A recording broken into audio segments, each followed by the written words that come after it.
Uau, glória a Deus, que bom, que bom.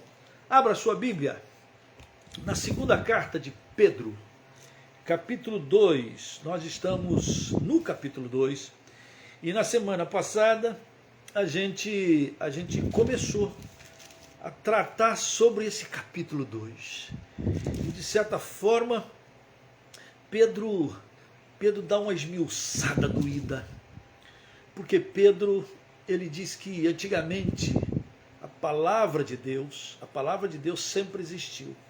Lá no Antigo Testamento, está lá, Deus revelou através de profetas, nenhuma palavra foi dada por particular elucidação, mas homens santos de Deus falaram da parte de Deus. Nenhum profeta fala daquilo que não é dele, porém, assim como existia no Antigo Testamento os verdadeiros profetas que trouxeram a palavra de Deus, também existiam falsos profetas. E aí, Pedro aperta o cerco para cima de nós e abre os horizontes e de uma maneira profética vem falando de coisas que vão invadir a igreja. E aí ele fala duro, porque assim como existiam falsos profetas, versículo 1 do capítulo 2, haverá também falsos mestres, gente que vai querer ensinar a palavra de Deus e vai destruindo. Semana passada, e eu quero só que você veja alguns versículos que eu estou pontilhando, para você pegar. Diz lá que muitos, versículo 2, muitos seguirão as suas práticas libertinas. É gente que está na igreja, ele não está falando de pessoas incrédulas, ele está falando de gente que não crê, está falando de gente que se diz crédula, gente que se diz crente, da igreja evangélica, bota o nome da tua igreja. Gente nossa. João também vai dizer que muitos anticristos surgiram e estão surgindo por aí afora e todos saíram de nós. É gente que, tendo conhecimento de Jesus, parte para uma vida de prática libertina. Gente que vai introduzindo heresias destruidoras. Gente, versículo 3, que é movido por grana, movido por avareza, fazem comércio dos crentes, fazem comércios de voz, e contam histórias e palavras fictícias, e inventa cada história impressionante, que a gente fica, uau, que coisa boa, só pode ser de Deus, e não é de Deus. É gente que faz comércio, gente até que vende. Agora, Pedro vai dizer que essas pessoas, Deus está de olho. E a destruição deles é certa. A destruição é certa. Isso é que mais deixa apavorado o texto. Mas não é só isso não. Não é só isso não. Olha, por favor, o versículo de número 14. Olha o versículo 14. Que estes que estão na igreja, que são mestres, ensinadores, pastores, diz lá, ó, tendo os olhos cheios de adultério, insaciáveis no pecado, e que enganam, engodam, enroscam almas inconstantes. Então, se tem na igreja alguém que tem uma alma que é inconstante, uma hora eu sou de Jesus, não sou, vou, não vou, eu creio, não creio. Essas pessoas são facilmente enganadas, engodadas, facilmente levadas. Filhos malditos. Olha o que Pedro diz para pessoas que se dizem cristãs, crentes, líderes, pastores, servos, sei lá, missionários, qualquer um, apóstolo. Apóstolo Paulo chegou a dizer que mesmo que um anjo venha do céu e pregue um evangelho que vá além do que nós temos pregado, seja anátema. E aí, Pedro chama de filhos malditos. Versículo 15, olha o que eles fazem. Abandonando o reto caminho, se extraviaram, seguindo pelo caminho de Balaão, filho de Beor, que amou o prêmio da injustiça, recebeu, porém, castigo da sua transgressão, a saber, um mudo animal de carga, falando com voz humana, refreou a insensatez do profeta. Você lembra dessa história? Está lá em Números. Está lá em Números. Quando o rei de Moabe ficou com medo do povo de Israel que tinha saído do Egito e vinha dominando tudo. E aí ele mandou chamar Balaão, porque Balaão tinha uma fama de quem ele abençoava, abençoado estava. Quem ele amaldiçoava, ferrou. Amaldiçoado é. Aí ele manda chamar Balaão e diz assim: Balaão, não sei o que lá, vem cá, tem um povo aqui perigoso, eu estou com medo deles, vem cá e me amaldiçoa, eu vou te dar muito dinheiro, muita grana, vou te honrar, vou te dar fortunas, vem para cá, Balaão. E o Balaão cresceu o olho, mas aí ele é espiritual, ele falou assim: não, eu só vou fazer o que Deus mandar fazer. E aí ele vai lá e diz que Deus fala para ele: não vai, não segue, entendeu? Não vai, não segue. Aí o pessoal, ele fala isso mesmo: não vou não, porque Deus não permitiu, não vou. E aí o rei de Moabe manda mais gente, mais grana, mais pessoas importantes do seu reinado, e vai lá: por favor, Balaão, vai lá, o nosso rei, ele precisa, tem um povo esquisito, um povo malvado, e falou, enfeitou o pavão, falou mal daquele povo. E aí o Balaão vai perguntar para Deus de novo. Deus já tinha falado para ele: não é para ir, não vá. Mas como chegou agora um pessoal, a comitiva mais importante, ele falou: eu vou perguntar para Deus, se o que Deus mandar fazer, eu vou fazer. Mas Deus já mandou, Balaão. Deus já disse: não vai. Deus já disse: não vai, Balaão. Mas Balaão, ele viu aquele negócio: vou te honrar muito, ele deve ter ficado empolgado com aquilo. Vou perguntar para Deus. Vai que Deus mudou de novo. Vai que Deus mudou de ideia. Vai que Deus está agora pensando outra coisa. Você já pensou quantas pessoas hoje pensam mais ou menos assim? Às vezes a gente tem de Deus uma direção. Deus falou para você assim: filho meu, faça isso. Filho meu, vai para a obra missionária. Filho meu, vai ser pastor. Filho minha, vai contribuir. Filha minha, precisa de uma mulher de cobertura de oração. E Deus chama a pessoa para orar, chama a pessoa para ir, chama a pessoa, e a pessoa sabe que é chamada. Olha como eu encontro pessoas nas igrejas evangélicas que eu vou, que elas vêm para mim no canto assim: ah, pastor, porque Deus me chamou. Eu falei: chamou aqui? O que você está fazendo? O que você está fazendo que está demorando seguir? Não, é que Deus me chamou, mas aí eu estou esperando uma confirmação. Ah, você vai de novo? Como fazer uma confirmação? Quer dizer, já não bastou Deus falar uma vez? Deus tem que ficar falando outras vezes. Abraão é o pai da fé, queridos, porque Abraão entendeu. Quando Deus disse para ele: sai da tua terra e da tua parentela e vai, Abraão não enroscou, Abraão não enrolou, Abraão simplesmente levantou e foi. Vai para onde? Não sei. Ele disse que vai me mostrar. Quando ele quiser mostrar, ele me mostra, mas ele disse que é para levantar, sair da parentela e ir embora. Mas tem gente que fica assim: Senhor Deus, vai num culto de missões, vai na igreja, vai não sei o que lá, ora, Deus falou comigo, pastor. Tá. Aí passou uma semana, duas, a pessoa fica assim meio duvidosa se realmente se Deus realmente falou, se Deus realmente está interessado, se Deus realmente, sei lá, dá um de Balaão. Então Balaão recebeu uma comitiva extra, e aí eu não vou perguntar para Deus de novo. Vai que Deus mudou de ideia. Vai que Deus... Porque muitas pessoas acham isso. Até essa ideia. Ah, a Bíblia não é mais assim. A gente tem que pensar, porque, veja, quanta coisa já mudou, né? O homem mudou.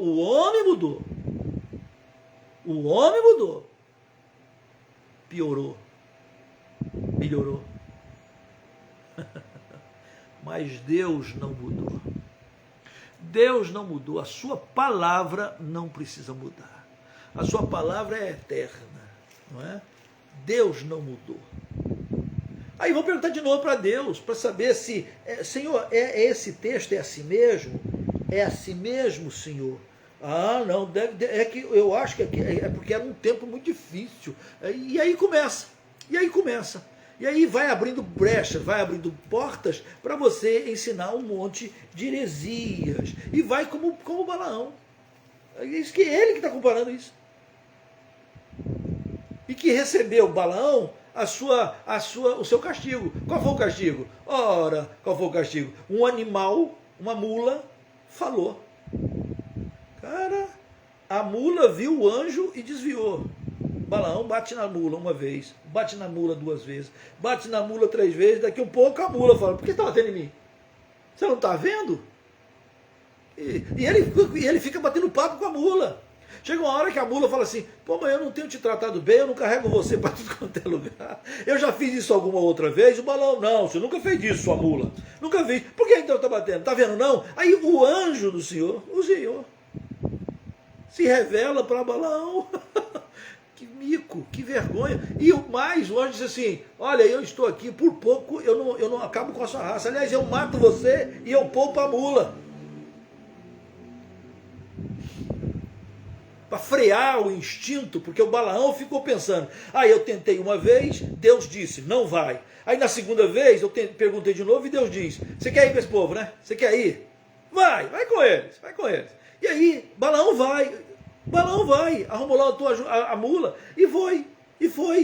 E aí no caminho aparece isso, o anjo do Senhor aparece, a mula vê, e Deus dizendo assim, ô Balaão, aí o Balaão fala assim, eu só falo o que Deus mandar falar, é o mesmo papo. Só que o Balaão vai fazer uma coisa muito, muito brava, porque Balaão vai dar uma dica para o rei de Moabe. Balaão vai dizer assim, como é que eu posso amaldiçoar o povo que é abençoado por Deus? Maldição não pega neles, não se cumpre. Maldição sem causa não se cumpre, diz a palavra. Como é que eu posso amaldiçoar se eles fazem tudo certo, se eles arrumam direitinho, se eles estão bem com Deus? Em outras palavras, Balaão está dando a dica para o rei. Você precisa fazer com que esse povo peque. Você precisa fazer. Se você fizer com que esse povo abandone o Deus vivo, aí sim, o devorador pode devorar. É exatamente isso que vai acontecer. Se você ler lá em Números, que o rei de Moabe arruma a mulherada lá, arruma a molecada lá, e o pessoal de Israel começa a se misturar com mulheres moabitas e homens moabitos. E aí a coisa começa a ficar tão feia, que aí Deus manda uma peste sobre o povo de Israel. 24.000 pessoas morreram.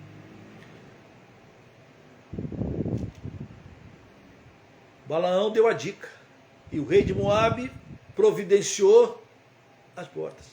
O que tem de gente que se diz cristã, que estão de portas abertas, de coração aberto, pernas abertas, cabeças abertas, para fazer aquilo que a carne gosta, e aí vai levando gente. Nós estamos vivendo esses tempos difíceis, dos quais Pedro está alertando e está dizendo, vai acontecer. Olha o versículo 17. Olha o versículo 17 do capítulo 2 da segunda carta. Esses tais, quem são esses tais? Essas pessoas que se dizem crentes, ensinadores, mestres e até pastores. Diz assim, esses tais são como fonte sem água.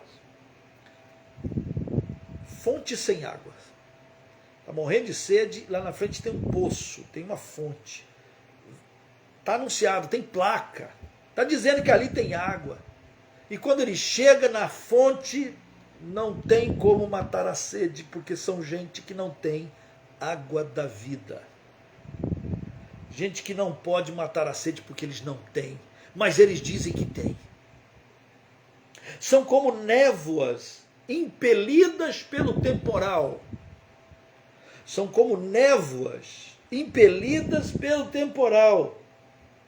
Para eles está reservada, Jesus, a negridão das trevas. Porquanto, versículo 18, preferindo para palavras orgulhosas, jactanciosas de vaidade, Palavras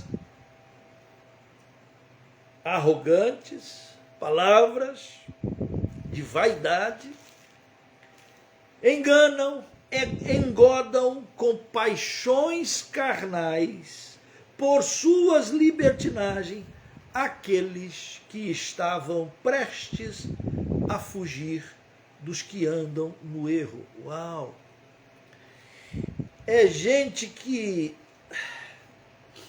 pela maneira com que vive, pela maneira como professa, acha que pode viver, viver de qualquer maneira e acha que Deus tem mais que aceitar.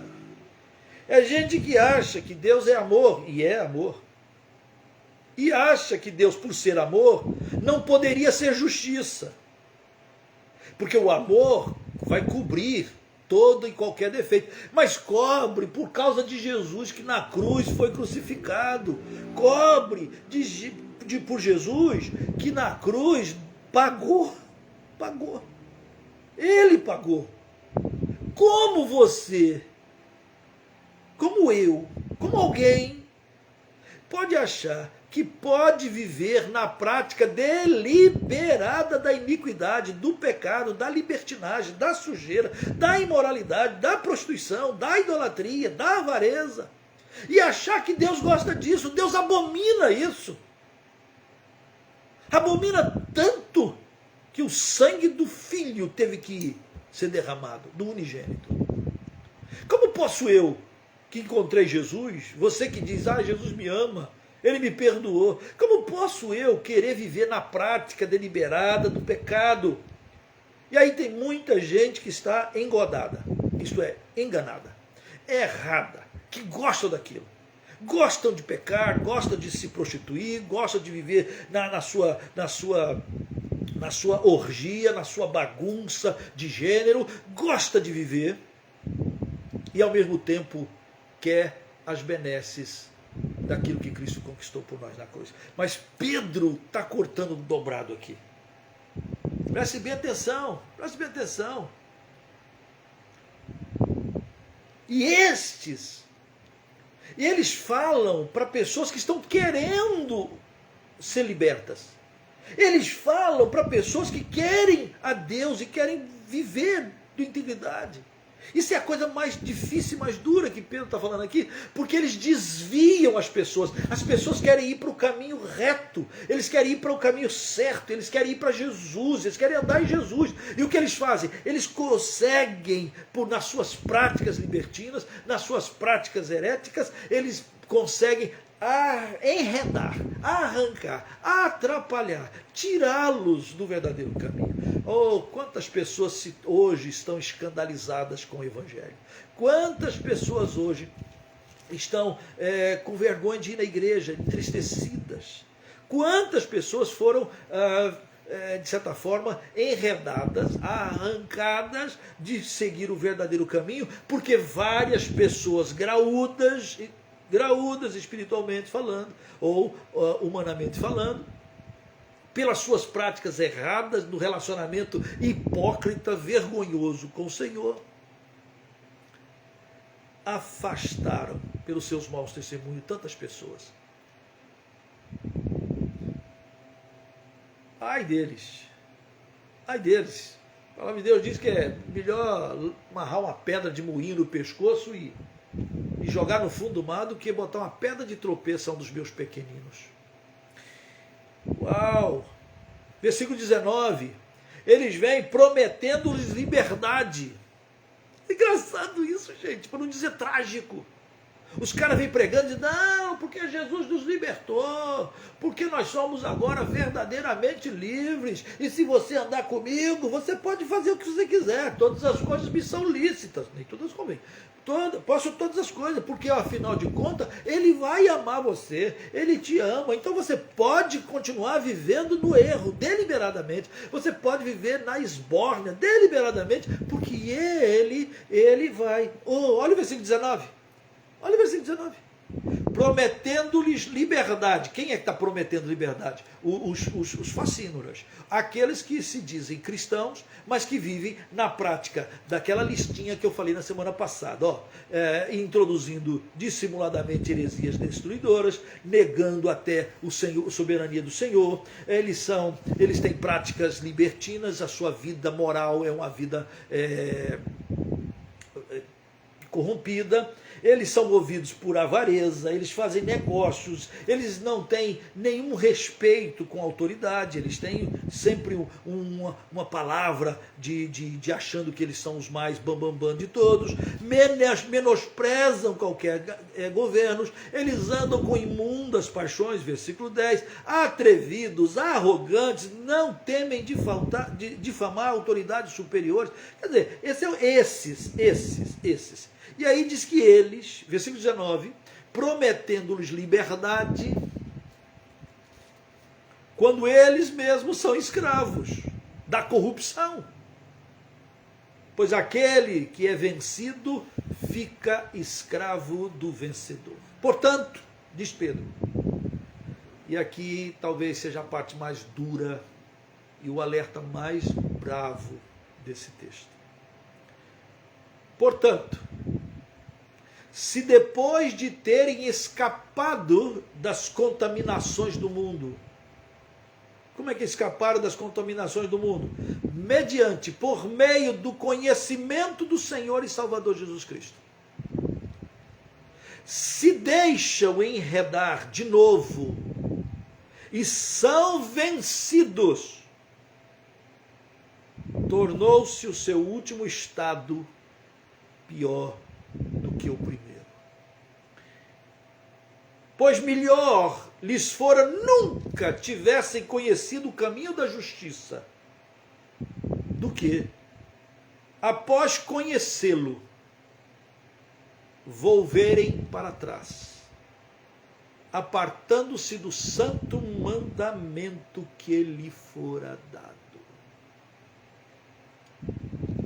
Com eles acontece o que diz certo adágio popular, verdadeiro. O cão voltou ao seu próprio vômito e a porca lavada voltou a revolver-se do lamaçal. É gente que, em vez de ser ovelha, conhece Jesus. Conhece, mas não é ovelha. Conhece Jesus. É gente que é como um cão lavado da sujeira. Aqui mesmo, no nosso projeto aqui, quando nós chegamos aqui em São Francisco do Sul, tinha 2 vira-lata, o branco e o vermelho. Vira-lata de pedigree. Né? Quando nós chegamos, eles já estavam aqui. Isso aqui era deles. Eles que tomavam conta. Eles estão aqui até hoje. Um já está perdendo os dentes, mas estão aqui conosco.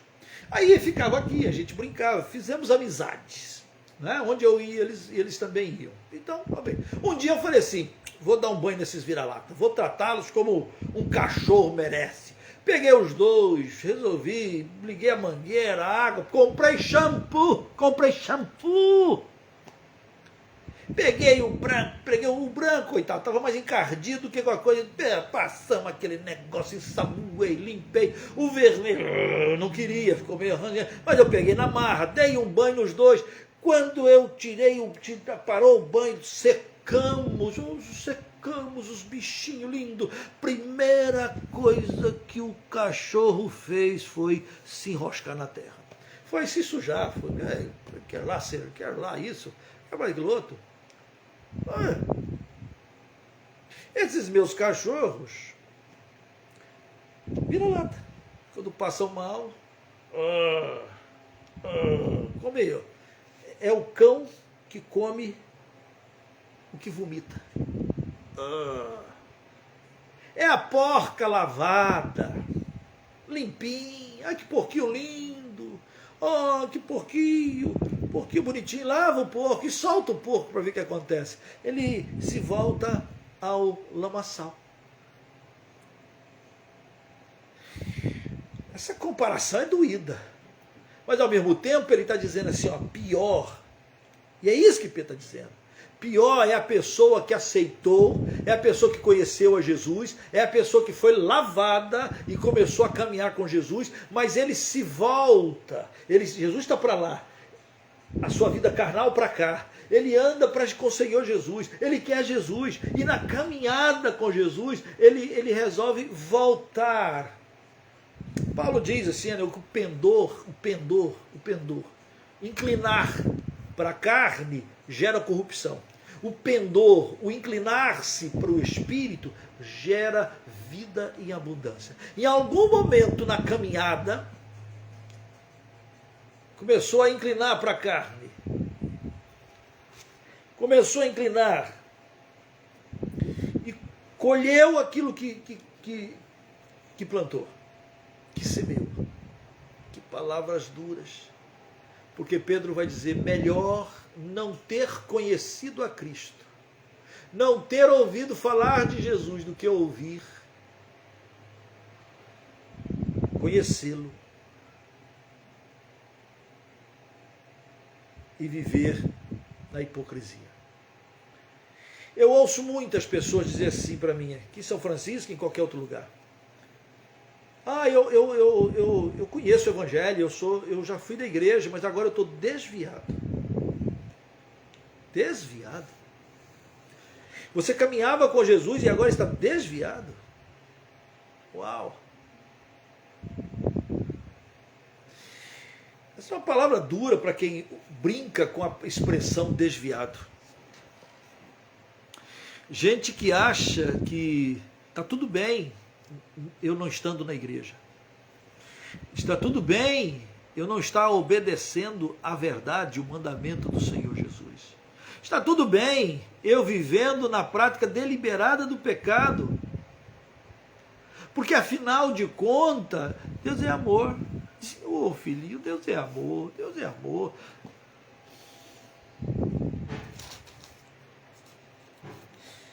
Mas você que diz que ama Jesus e quer viver na prática deliberada do pecado, em Hebreus diz, não resta sacrifício. E aqui Pedro diz, melhor que não tivesse conhecido. Versículo 21, vou ler de novo. Melhor lhe fora nunca tivessem conhecido o caminho da justiça, do que após conhecê-lo, volverem para trás, apartando-se do quê? Ora as bolas, do santo mandamento que lhe fora dado. Nós temos um santo mandamento para cumprir. É santo, é puro, é de Deus. Como é que eu mostro que eu amo a Deus? A Bíblia diz, quem ama, obedece os seus mandamentos. E os seus mandamentos não são penosos.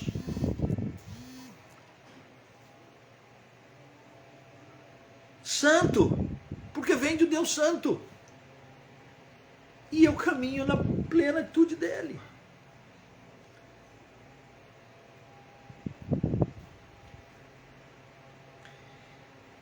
Deixa o teu dedinho aberto aqui. E vai a Judas. Judas, parece que Judas e Pedro escrevem com a mesma intenção e com os mesmos problemas. Lá na carta de Judas, você sabe que a carta de Judas, um capítulo só, pertinho do livro de Apocalipse, depois de João, Judas tem um capítulo. E ele estava querendo escrever uma carta para os irmãos, falando da preciosa salvação, etc, etc.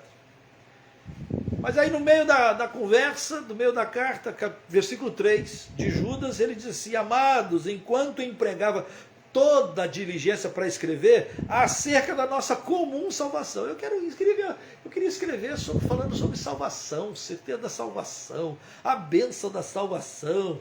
Eu queria fazer isso.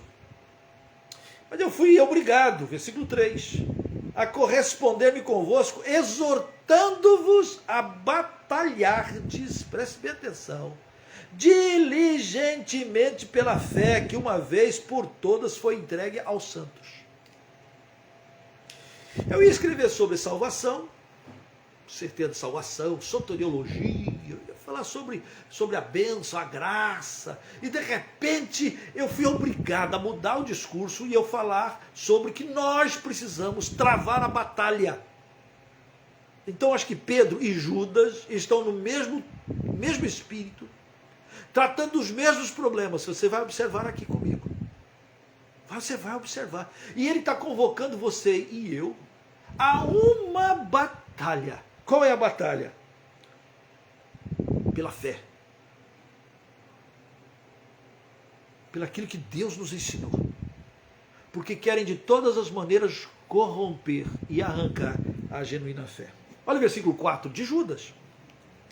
Pois certos indivíduos se introduziram com dissimulação, parece que repetição do que Pedro fala, os quais desde muito foram antecipadamente pronunciados para esta condenação, homens ímpios que transformam em libertinagem a graça de nosso Deus e negam o nosso único soberano Senhor Jesus Cristo.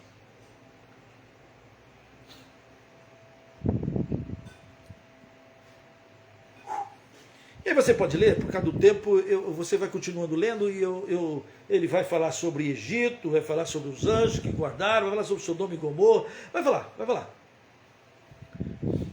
Versículo 8, diz lá, estes da mesma sorte, quais sonhadores alucinados, não só contaminam a carne, como também rejeitam o governo, difamam autoridades superiores.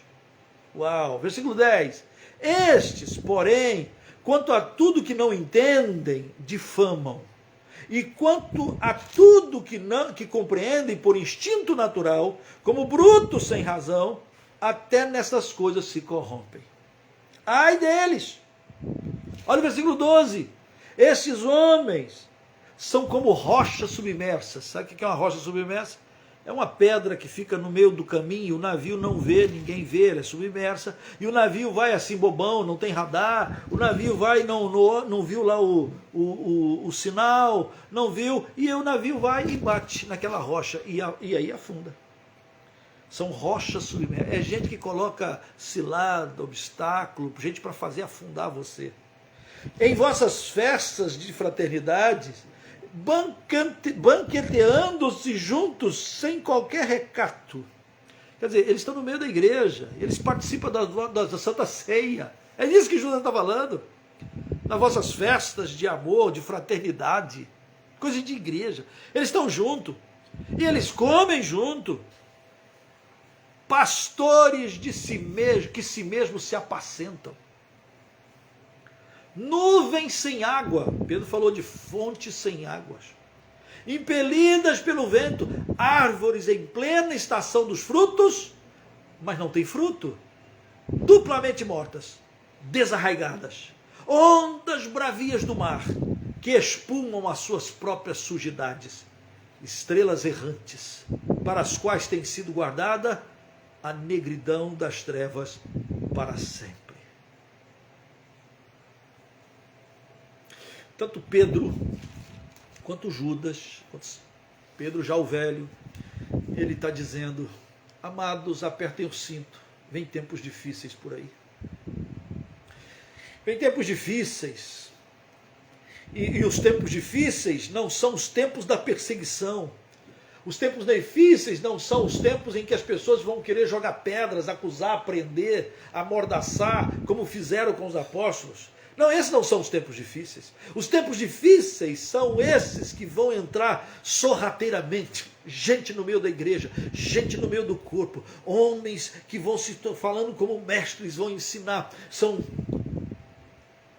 rochas submersas, gente que vai dissoluto de uma maneira assim, tampando, disfarçadamente, vai levando um monte de gente para o buraco. E nós precisamos travar essa batalha.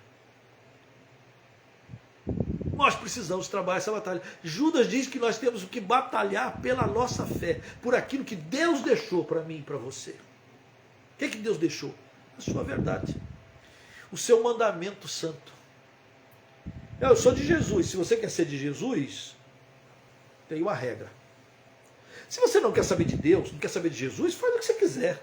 A pessoa faz o que quiser. Só não pode, e esse é o grande mal que nós estamos vendo, é gente que acha que pode viver na libertinagem, é gente que acha que pode viver na avareza, é gente que acha que pode fazer comércio dos crentes, é gente que acha que pode ensinar doutrinas extras e heréticas, e vai devagarzinho, bota uma coisa, até chegar ao ponto de negar a salvação em Jesus, ou o Salvador, o soberano Senhor. Ele não é mais o soberano. Agora o homem está evoluído. O homem agora está emancipado. Nós já podemos achar nosso próprio caminho. Se você não quer saber de Deus, tá bem, tranquilo. Mas eu quero saber de Deus. Eu sei que você que está aqui até agora comigo, você quer também saber de Deus. Se você quer saber de Deus, nós queremos saber como Pedro. Nós queremos saber como o Espírito que fala em Pedro. Nós queremos viver de uma maneira genuína.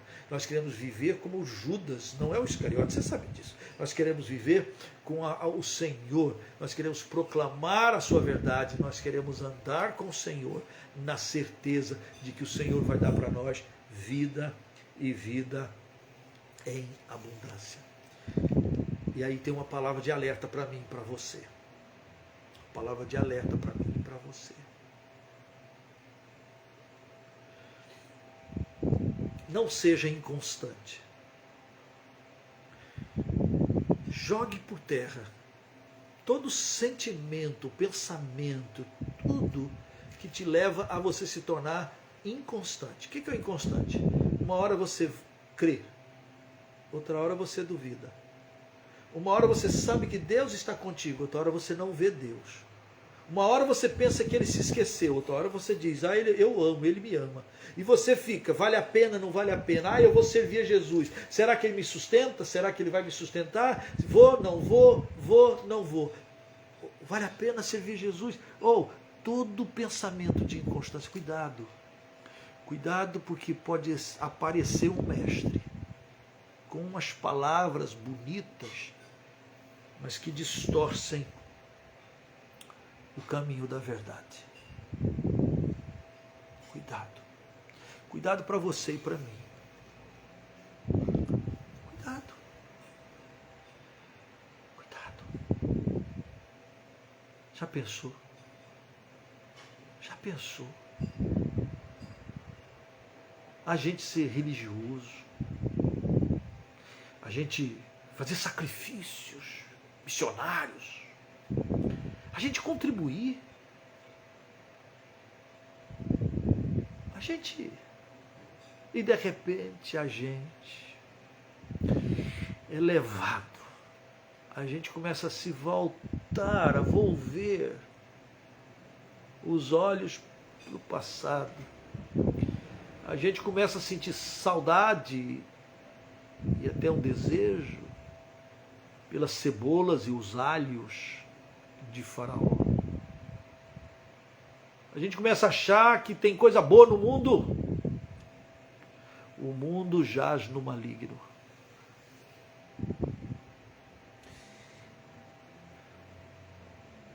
Tempos difíceis.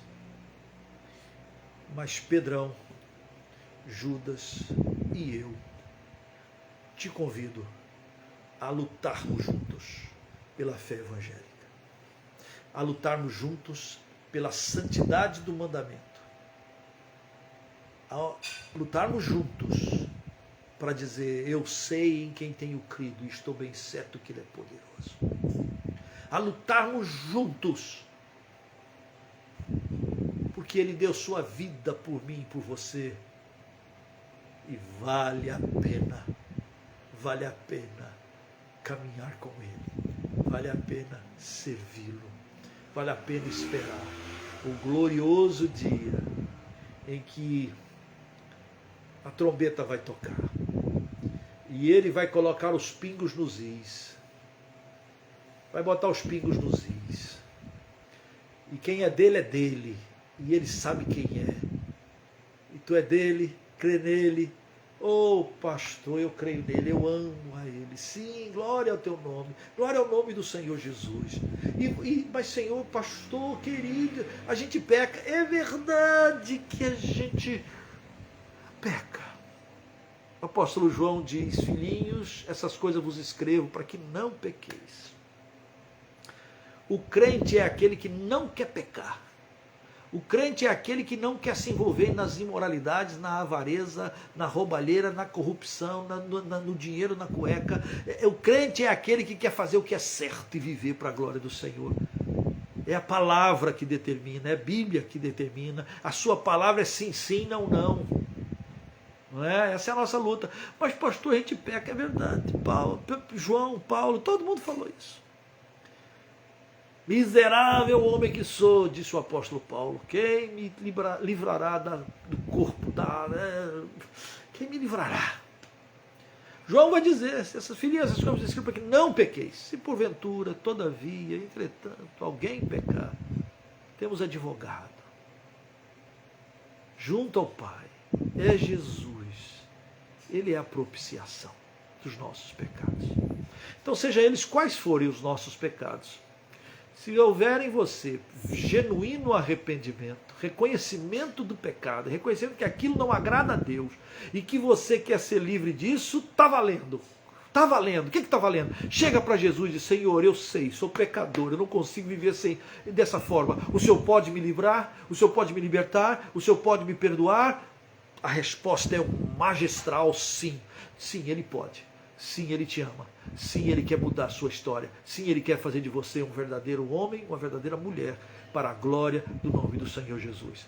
Que Deus tenha misericórdia da nossa vida, que Deus tenha misericórdia da sua vida, que Deus faça você caminhar cada vez mais no seu espírito de fé, nesse espírito de mansidão, de alegria, de paz, de amor, de verdadeiro amor da palavra de Deus, no mandamento santo de Deus. Que Deus nos abençoe.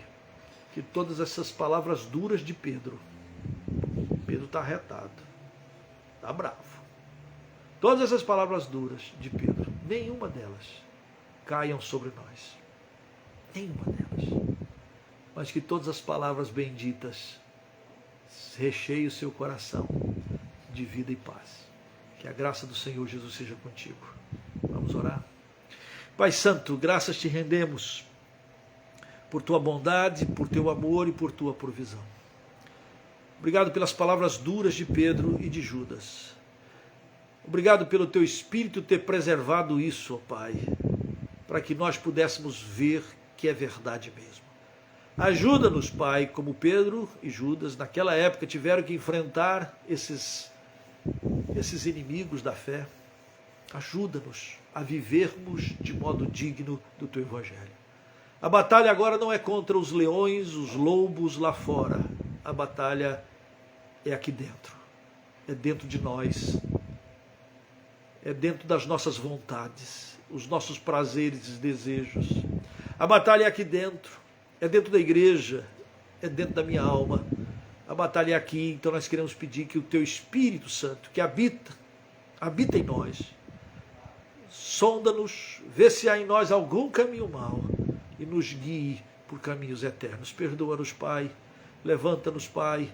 Abençoa-nos, Pai. Queremos caminhar na Tua palavra, na Tua verdade. Fica com o Teu povo, com cada um de nós, em o nome de Jesus Cristo. Amém. Amém. Deus te abençoe. Que bom que você ficou até agora. Que bom estarmos juntos. Temos uma batalha pela frente. A batalha pela fé. E aí a fé não está se referindo apenas àquilo que eu creio, né? Um ato de fé. Não. Tem a ver com tudo que envolve o Evangelho de nosso Senhor e Salvador Jesus Cristo. O pacote completo.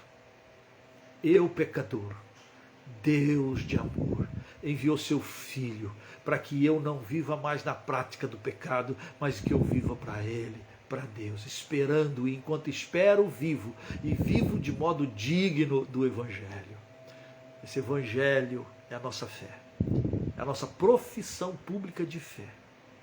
Eu creio em Deus Pai Todo-Poderoso, Criador dos céus e da terra. Eu creio em Jesus Cristo, seu Filho amado, que veio, que se deu. Eu creio no Divino Espírito que em nós habita. Eu creio na sua palavra, que a sua palavra é fiel e verdadeira e é para todo sempre. Deus te abençoe. Vamos lutar juntos, vamos caminhar juntos. E até quarta-feira, se Deus assim o permitir, para a honra e glória do seu santo nome. Beijo no coração. Fica na paz. Se eu pudesse pedir, eu diria, compartilha nas suas redes. Compartilha aí. Quem sabe alguém, o Espírito Santo quer levar essa palavra a alguém e você vai ser o canal dessa bênção. Fica com Deus, nos abençoe, em nome de Jesus.